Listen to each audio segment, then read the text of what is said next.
Yo, you got the kid ArtofSwayne, and you are now seeing me with my brother, 478 TV. Yeah, Slick.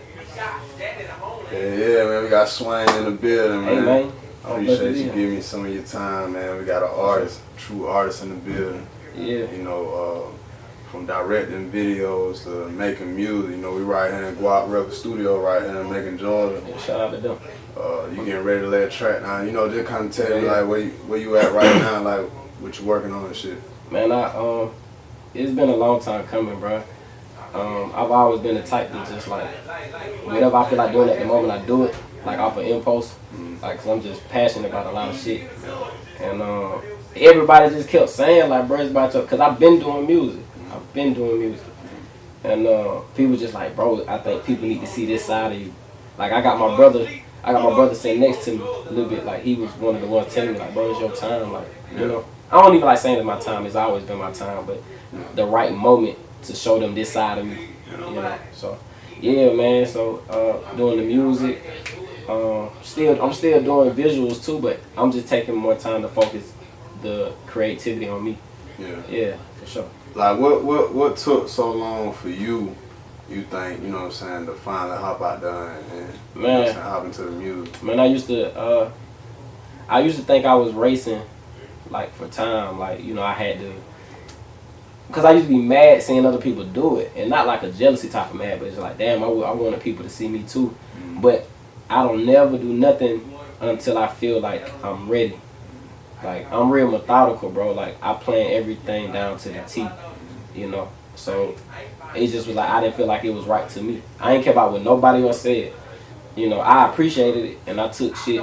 You know, I was listening to people, but until it's right to me, I'll hold something for 10 years if I felt like it. You know, because I know whatever it is I'm going to give you going to be something worth the while. So I just felt like it was, I don't know, I just was ready. I felt like I was in the right space. Yeah. So, you know, we're going to take it back a little bit, you know, before we, you know what I'm saying, just going into, you know, the current project and stuff, you know, I kind of want to get your background, you know, it's your first time on Yeah. here. So, you know, kind of give the folks watching, you know what I'm saying, where you from, where you grew up at. Yeah, I am from Macon, Georgia, born and raised, Westside, Unionville, Georgia. But we, you know, I done stayed on every side of town, but the west side is home for real, like, that's all I really know. I done stayed everywhere in Macon, like, I know it like the back of my hand, but the west side of town, Unionville being specific, that's home. That's home, bro.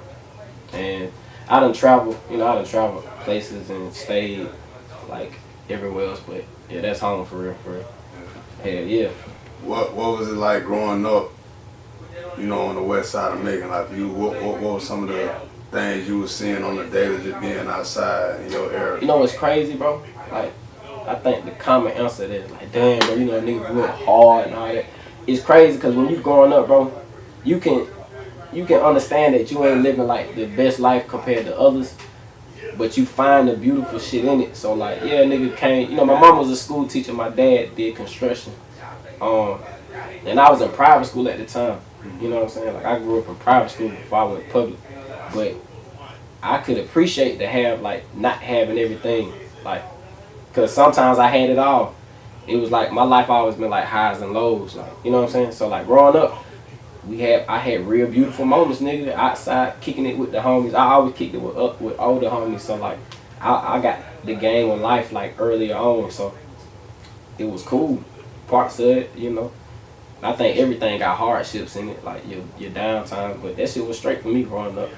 You know, I think I did what a regular African American teenager did, or a young child did. Nigga, I kicked it outside.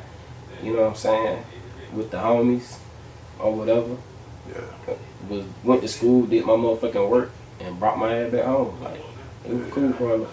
It was cool. What was the household like growing up? Did you have both your parents growing up? Yeah. Like, my dad kind of checked in and out. It was nothing personal against me. Like, him and my mom used to go tit for tat. But hell yeah, I had both of them in my life. Like, you know, obviously you can say, like, as looking at your parents, like, what you wish they would have did more or less. But ultimately, bro, I feel like all that shit made me. Like, if I ain't had them past experiences from my mom and dad, and him being there sometimes and not being, I feel like it wouldn't be me. So yeah, it was cool. Like, them niggas used to go back and forth, but yeah, we was good. We was good. I was just rebellious, bro. I was so rebellious. Like, my mama tell me go left, I'm gonna go all the way right. Yeah. Do you think like growing up without your father that kind of like led you that way, or like what was it like growing up like? You know, it's crazy. The nigga just had a drinking problem, bro. So like, he would be there, but just checked out sometimes. You know what I'm saying? So, but to answer that, I don't know, bro. I mean, all this shit builds character. Everything you did, me talking to you is building character, bro. So back then, that shit just built character. It just made me tougher. You know what I'm saying? A lot of the shit in life that you would feel like a dad supposed to do, I just taught myself. You know what I'm saying? I taught myself. Spread the shit out like a limousine. I'm in real pants on me and they fitted me. She eat it up just like busy bee. Change my neck, way sprinkling. No, she can't come if she